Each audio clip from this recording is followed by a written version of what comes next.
ये वीडियो सिर्फ लड़कियों के लिए है।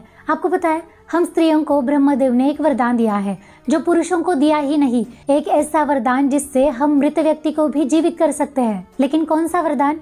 एक कहानी सुनो। हाँ, एक बार वर्धमानपुर में एक कन्या रहती थी, वारुणी। वो हृदय से बहुत ही पवित्र थी, लेकिन दिखने में उतनी ही कुरूप थी। जब वो विवाह योग्य हुई तो कोई भी पुरुष उसका वरण करने के लिए तैयार नहीं था। कोई भी व्यक्ति मुझे स्वीकारना नहीं चाहता।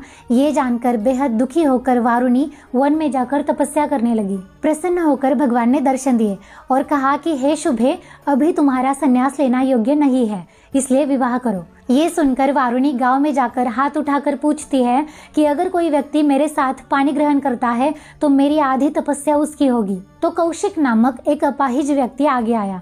दोनों का विवाह हुआ। एक दिन कौशिक ने अपनी धर्मपत्नी से कहा कि मुझे तीर्थों के दर्शन करने की इच्छा है, तो तुम मुझे ले चलो। तो वारुणी ने एक टोकरी बनाई, उसमें अपने अपाहिज पति को बिठाया और वो टोकरी सिर पर उठाकर तीर्थ यात्रा के लिए निकल पड़ी। रात का समय हुआ। वो एक नगरी में पहुंची तो उसी दिन उस नगरी के राजा ने महातपस्वी ऋषि मांडव्य को शूलदंड की सजा सुनाई थी। रात के अंधेरे में वारुणी ये दृश्य देख नहीं पाती और उसकी टोकरी ऋषि के शूल से टकरा जाती है। शूल हिलने की वजह से अत्यंत पीड़ा होने के कारण ऋषि मांडव्य वारुणी को श्राप देते हैं कि कल सूर्यास्त होने से पहले तुम्हारे पति की मृत्यु होगी। अब वारुणी पहले से सात्विक थी, ऊपर से पतिव्रता। उसने अपनी टोकरी नीचे रखी, खुद नीचे बैठ गई और जमीन पर जोर से हाथ पटक कर कहा कि आज तक अगर मैंने अपने तन मन धन से अपने पति के सिवाय किसी भी और पुरुष का चिंतन या स्पर्श ना किया हो तो कल सूर्योदय होगा ही नहीं। और वैसा ही हुआ। मध्याह्न का समय हुआ, फिर भी सूरज उगा ही नहीं।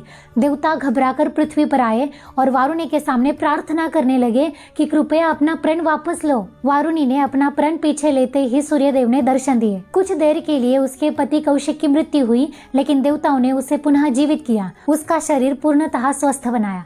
फिर दोनों सुखपूर्वक रहने लगे। तो वरदान ये है कि एक बार जब आपने विवाह का पानी ग्रहण संस्कार किया और उसके बाद अगर आप अपने पति के सिवाय किसी भी और पुरुष के बारे में सोचती भी नहीं हो और अपने पति के साथ धर्म पूर्वक रहती हो तो आपकी वाणी सतवाणी हो जाती है। साक्षात माँ सरस्वती आपके वाणी के ऊपर निवास करती है।